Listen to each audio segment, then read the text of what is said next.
한 번도 1등을 해본 적이 없던 소년 트로트 신동이 있었다. 10살 때부터 수많은 무대에 올랐고 화려한 스포트라이트를 받았지만 정작 그의 이름 앞에 1등이란 수식어는 단 한 번도 따라붙지 않았다. 공백 기간만 무려 7년. 그 사이 세상이 그를 잊어갈 때 그는 또 다른 무언가를 잊지 않으려 애썼다. 그것은 바로 할머니의 편지였다. 그리고 2025년 3월 13일 이 소녀는 TV 조선의 대형 오디션 프로그램 미스터 트롯 3결승전에서 진이 되었다. 22년간의 음악 인생 동안 꿈꿔왔지만 한 번도 닿지 못했던 정상의 자리. 그러나 놀라운 사실은 이 모든 영광의 순간조차도 그의 할머니 편지 한 장 앞에서는 아무것도 아니었다는 점이다. 결승전 생방송이 끝나고 그는 방송 인터뷰에서 말문을 열었다. 할머니께서 살아계실 때 제가 노래하는 모습을 직접 보여드리지 못했어요. 근데 정말 놀랍게도 돌아가시기 몇 주 전에 손편지를 남기셨더라고요. 그 편지를 지금껏 끝까지 잊지 못했습니다. 그 순간 스튜디오에 있던 모든 사람이 숨죽였다. 수백만 시청자의 눈과 귀가 온통 김용빈의 한마디에 쏠렸다. 그가 떨리는 목소리로 털어놓은 이 고백은 곧 전국을 울게 만들었다. 사실 김용빈은 오래전부터 천재 트로트 신동으로 불렸다. 초등학생 시절 몇몇 방송에서 어린 나훈아로 불리며 주목을 받았고 행사 섭외 1순위로도 손색이 없었다. 그러나 사람들의 시선은 모두가 예상하듯 영원히 그를 비춰주지 않았다. 한창 꿈을 펼쳐야 할 사춘기 무렵 변성기가 찾아왔다. 목소리가 갈라지고 성장이 멈추지 않으면서 노래의 맛도 톤도 전부 이전과 달라졌다. 날카롭던 목소리가 둔탁해졌을 때 주변에서 너 이제 끝난 거 아니야? 라는 얘기를 들으면 정말 무너질 것 같았어요. 한 번 잃어버린 자신감은 쉽게 되찾을 수 없었다. 여기에 잇따른 가정사와 여러 가지 사정이 겹쳐 갑작스러운 공백기가 이어졌다. 사람들은 그를 잊어갔고 그는 홀로 외로이 남았다. 무명의 터널 속을 헤매던 시간은 7년이나 계속되었다. 만약 그때 주변의 응원조차 없었다면 그는 아마 노래를 완전히 포기하고 평범한 일상을 택했을지도 모른다. 하지만 그를 붙잡아준 단단한 손이 있었다. 어린 시절부터 김용빈을 보살펴온 할머니와 이모였다. 용빈아, 언제 다시 노래할래? 할머니는 돌아가시기 전까지 늘 이 질문을 건네며 손자가 무대에 서는 미래를 포기하지 않으셨다. 그러던 중 할머니는 그의 곁을 떠났다. 김용빈은 이제 정말 내 무대는 없는 건가 하고 좌절의 끝까지 내몰렸다. 그때 이모가 조심스럽게 건네준 한 장의 편지. 거기에는 할머니가 남긴 진심이 담겨 있었다. 하지만 그 편지를 펼쳐 몇 줄 읽는 순간부터 눈물이 쏟아져 결국 그는 끝까지 읽지 못했다. 그럼에도 편지 속 몇 마디는 지금껏 그의 가슴 한켠을 뜨겁게 지펴주고 있었다. 우리 용빈이 노래 부르는 게 제일 예뻐. 할미는 항상 내 무대를 상상했다. 내 목소리는 누군가의 마음을 치유할 거야. 힘들어도 꼭 참고 무대에 서렴. 넌 그렇게 태어난 아이야. 이 내용이 그를 다시 일으켜 세운 기폭제가 되었다. 할머니가 저한테 넌 그렇게 태어난 아이야라고 말씀해 주셨는데 정말 이상하죠. 그 말이 머릿속에서 떠나지 않는 거예요. 왠지 난 노래를 해야 되는 운명이구나 싶었어요. 물론 이 결심이 곧장 환희의 순간을 가져다 준 것은 아니었다. 하지만 일단 다시 무대에 오르기로 작정한 그 순간부터 김용빈은 잠자는 사자의 심장을 깨운 듯 죽어라 노래 연습에 매달렸다. 그리고 이모의 전폭적인 지지도 계속됐다.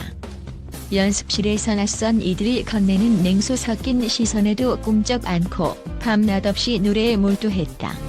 이간절한 노력이 빛을 본 결정적인 순간이 바로 미스터 트롯 3결승전이었다. 예선부터 결승까지 그는 혼신의 힘을 다해 무대에 임했다. 22년 음악 인생에서 처음 맡아보는 우승 후보라는 타이틀에 부담감이 컸지만 단 한 번도 포기하지 않았다. 그 결과 결정적 한방이 되었던 공나훈아 감사를 부르며 26만여 건의 문자 투표 중 44만여 표를 받아 27.01%라는 압도적 득표율로 진이 자리에 올랐다. 이게 정말 내 일이 맞나 꿈은 아닐까 싶었죠.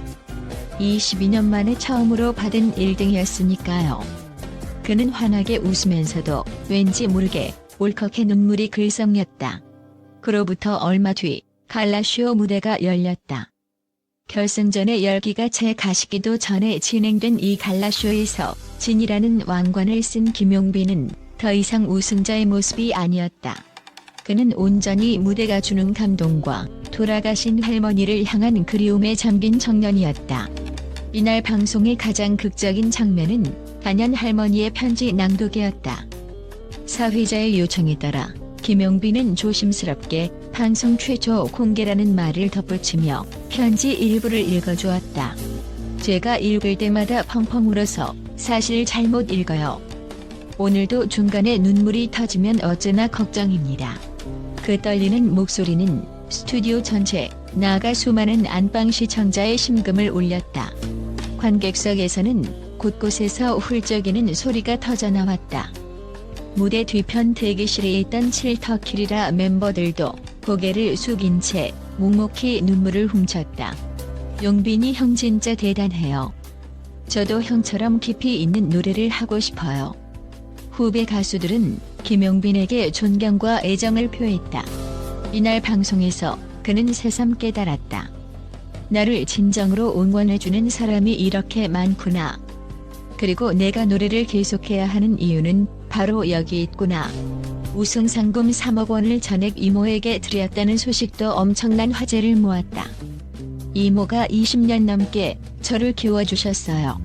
솔직히 제가 여기까지 오는 동안 이모와 할머니가 없었다면 저는 벌써 무너졌을 겁니다. 그래서 당연히 드려야 한다고 생각했어요. 그의 이 고백에 현장은 또 한 번 울음바다가 됐다. 김용빈은 이날 갈라쇼에서 더없이 솔직하고 진솔한 모습을 보이며 국민신이라는 타이틀에 걸맞은 진정성을 보여줬다. 그렇지만 그의 감동 스토리는 여기서 끝나지 않는다. 바로 할머니 편지 속 한마디가 그의 인생 전체를 바꾼 진짜 이유다. 넌 그렇게 태어난 아이야. 이 말 한마디가 전부였다. 그러나 김용빈에게 이 말은 신의 한 수처럼 다가왔다. 무대에서 넘어지고 좌절하고 울고 싶은 순간에도 그는 스스로에게 되뇌었다. 그래, 난 그렇게 태어났으니까. 태어날 때부터 노래해야 했으니까. 그 믿음이 그를 22년 긴 무명 생활과 7년 공백기의 어둠에서 건져 올렸으며 마침내 우뚝 선 정상까지 이끌었다. 그는 이제 미스터 트롯 3진이 타이틀을 넘어 새로운 역사를 쓰고자 한다. 방송 말미에 공개된 그의 신곡 소식, 그날의 편지는 바로 이 할머니의 마지막 손편지를 모티브로 한 곡이다. 아직 편지를 끝까지 다 읽지 못했다는 그는 언젠가 모든 문장을 읽어내리고 무대에서 그 감정을 노래로 터뜨리겠노라 다짐했다. 제가 언젠가 용기를 내서 편지를 전부 읽게 되는 날 할머니께 꼭 들려드리고 싶어요. 가사가 어떻게 완성될지 저도 궁금하네요. 이 고백은 수많은 시청자들에게 깊은 여운을 남겼다. 그리고 이 곡이 발표되기 전부터 팬들은 SNS에서 나의 편지 챌린지를 펼치며 자기만의 소중한 사람에게 전하고 싶은 한마디를 남기고 있다. 이처럼 김용빈이 일으킨 파장은 트로트계에 국한되지 않는다. 그의 진실한 눈물과 한 장의 편지는 지금도 어딘가에서 포기 직전에 서 있는 사람들의 마음을 다독이고 있다. 저도 할머니처럼 끝까지 지켜봐주는 누군가를 위해 다시 일어서야겠구나. 라며 마음을 다잡는 이들이 늘어나는 중이다. 또 어떤 이는 자신이 미뤄왔던 편지를 꺼내들어 오랫동안 하지 못했던 고맙다는 인사를 전하기 시작했다. 김용빈이 던진 물음, 당신도 혹시 전하지 못한 편지가 있나요? 라는 말이 전국에 울려 퍼지며 작은 기적들을 만들어가는 중이다. 그 누구도 상상하지 못했던 편지가 이처럼 강력한 힘을 발휘하고 있다. 한 장의 얇은 종이 위에 할머니가 남긴 몇 줄의 글이 수백만 국민의 가슴을 파고드는 음악이 되었다. 김용빈은 더 이상 1등이라는 타이틀에 연연하지 않는다. 할머니가 떠난 이후로 그의 무대는 단 한 가지 메시지를 담는다.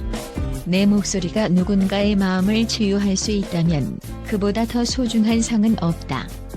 그래서 지금도 그는 눈물겨운 노래를 부르며 전국 방방곡곡에 할머니의 목소리를 전하고 있다. 22년의 세월 끝에 마침내 빛을 본 사연이 이토록 극적일 수 있을까? 어떤 이는 마치 드라마 속 한 장면을 보고 있는 것 같다고 말한다.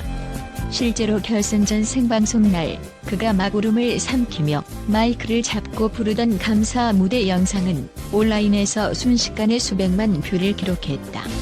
무대 후반부에 눈물을 주체하지 못해 마이크를 내려놓는 장면에서는 함께 울지 않은 이가 없을 정도로 깊은 공감을 불러일으켰다. 그 순간 무대는 한 가수가 아니라 온 국민이 함께 노래하는 합창장이 되었다. 진짜 무대란 결국 한 사람의 가장 진솔한 이야기를 꺼내놓는 거다. 어떤 평론가의 말처럼 김용빈의 이야기는 트로트라는 장르를 뛰어넘어 인생의 어떤 절절함을 대변한다. 그는 전국적으로 퍼져나가는 이 감동의 물결에 대해 자꾸 울림을 주고 울림을 받게 된다. 할머니가 지켜보신다고 믿으니 저도 더 이상 물러서지 않고 해낼 수 있을 것 같다고 전했다. 이제 그의 신곡 그날의 편지 발표가 임박했다. 방송에서 살짝 공개된 멜로디와 가사도 벌써부터 대중의 호기심을 자극하고 있다. 너의 목소리로 세상을 감싸주렴. 넌 그렇게 태어난 아이니까라는 가사의 한 줄에 이미 가슴이 뭉클하다는 반응이 쏟아지고 있다. 김용빈은 가장 사적이고도 진심 어린 이야기가 결국 모든 사람에게 공감되는 노래가 된다면 그게 바로 제가 바라는 완성형 무대라고 말했다.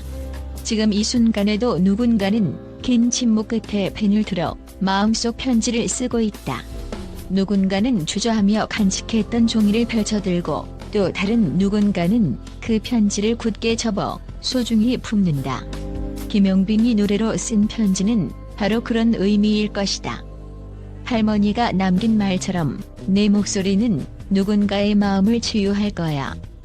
그게 어떤 상보다 소중하다는 메시지 말이다. 그의 무대는 여전히 진행형이다. 22년간의 무대가 그를 단련했듯 앞으로의 22년도 그를 또 한 번 빛나게 할지 모른다. 김용빈은 말한다.